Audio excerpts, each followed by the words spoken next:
ngolu zambete nde toza wapi omona bafonctionnaire bazosala salaire eza ya malonga te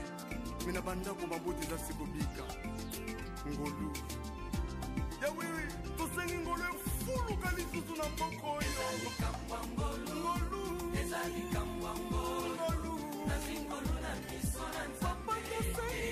na RDC na eklesia ya Kongo angolu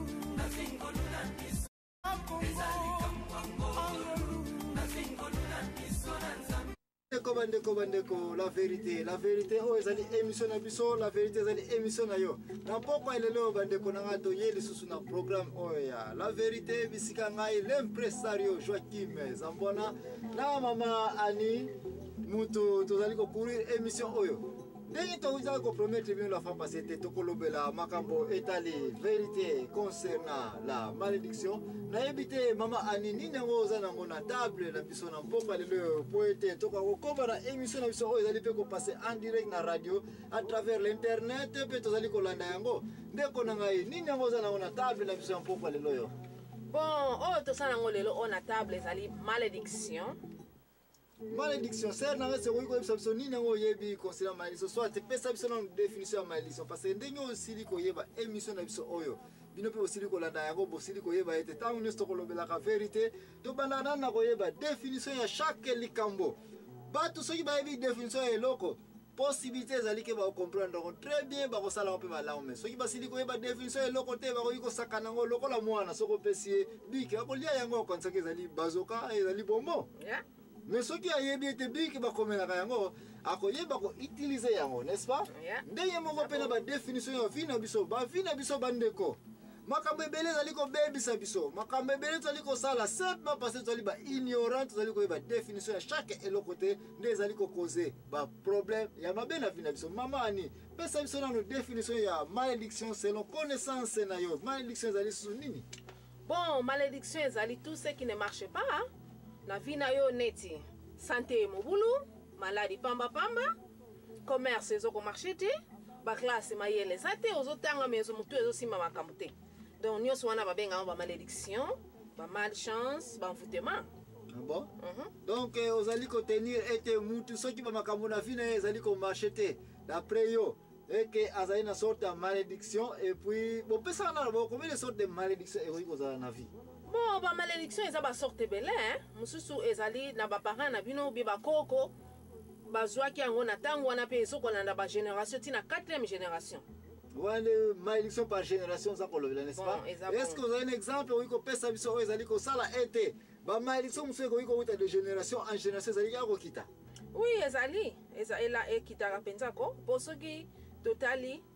ba malédiction mususu ezali oyo ba koko bapanga bakoko na bino ezwaki bakoko na bino be base bazwaki makabasali makamoko ya malamu te ba malédiction elandi ba ntango bino susu bana boboti ba malédiction wana ezolanda bana bino susu bobota ezo continuer kolanda le wande bato boza ko benga ete boza soit na envoûtement malédiction malchance n'est-ce pas yango wana est-ce que ça ko tenir ete malédiction selon définition to explication oti ko pesa yango pika bato bazali ko benga ba envoûtement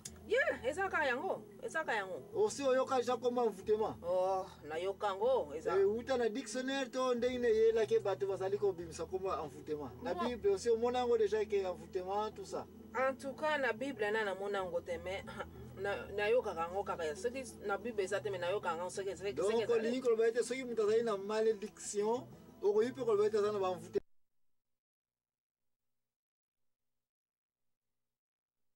n'est-ce pas? Oh nyonso wana kaka ndenge moko vérité bandeko na ngai nde bisika oyo émission na biso ezali ko bandela na mpoko lelo yo parce que batu tangu neso bazali ka koloba ete nazali na ba malédiction nazali na ba envoûtement nazali na ba malchance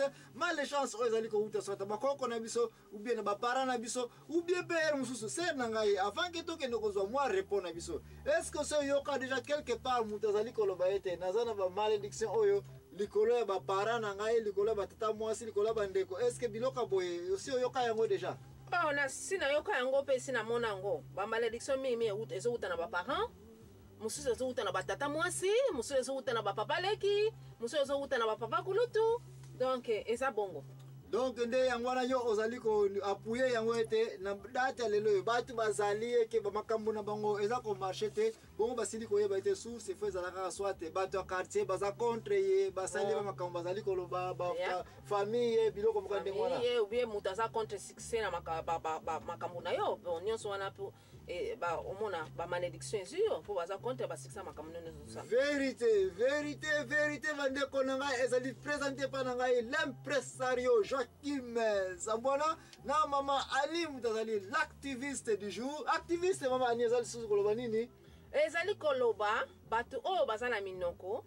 fale baloba me moye baloba eza te me siko ngai nazo koloba na place na bango yango wana ndeko yo kuna ozali kotala biso kaka ozali koboma ntango na yo pour rien eza malamu mpona yo kozwa biki na yo na papier kokoma numero oyo 0421 089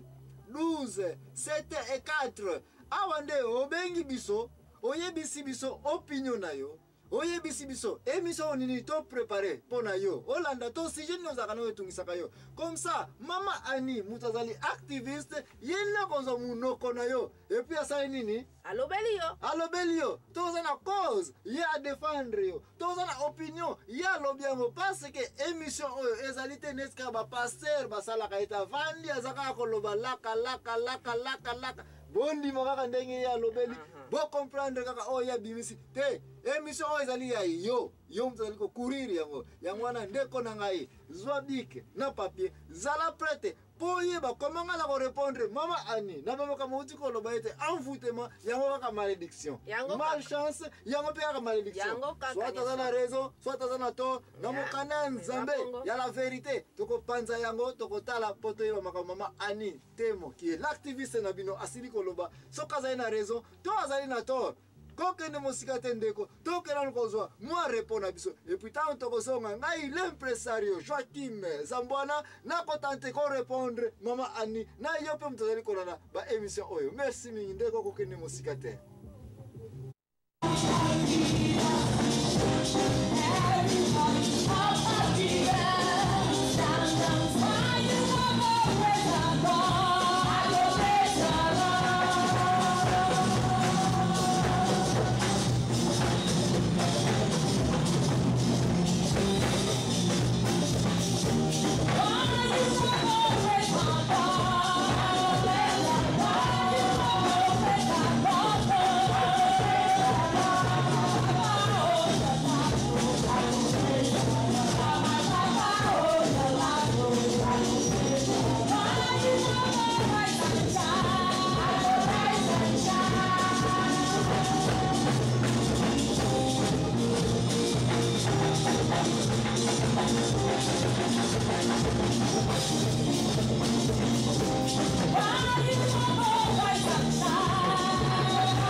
bandeko na ngai bisika oyo tozali kotelemela vérité ezali présenté pa na ngai l'impresario Joachim Zambwana na mama activiste mama Ani émission oyo mpe tozali kolanse yango na radio ndenge tozali awa ti na bainternet partout au monde bazali kolanda yango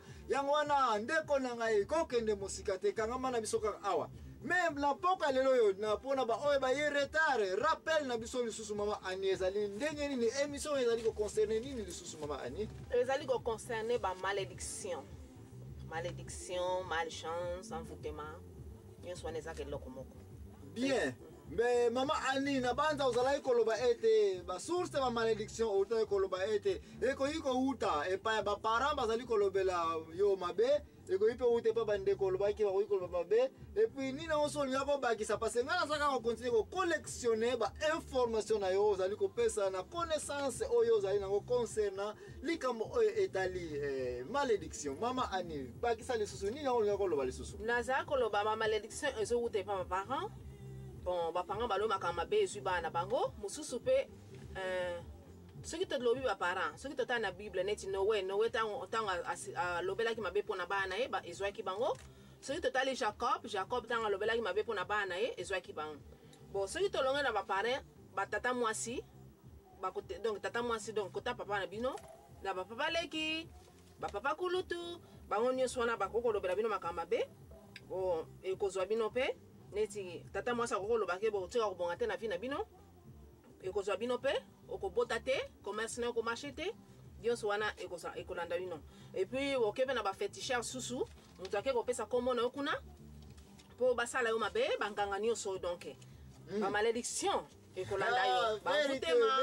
vérité bamalichance nde nyonso donc mama Annie yo mozali activiste ozali korepresente bato oyo bazali na minoko me bakoki koloba te donc ozali kotenir ete soko omoni mutu na balabala eke azali na malchance aza na malédiction aza na baenvoûtement ndenge yo oza kobingisa baterme naza kaka kolanda baterme oyo na makambo oyo yo oza koya na connaissance na yo na sujet oyo ya malédiction donc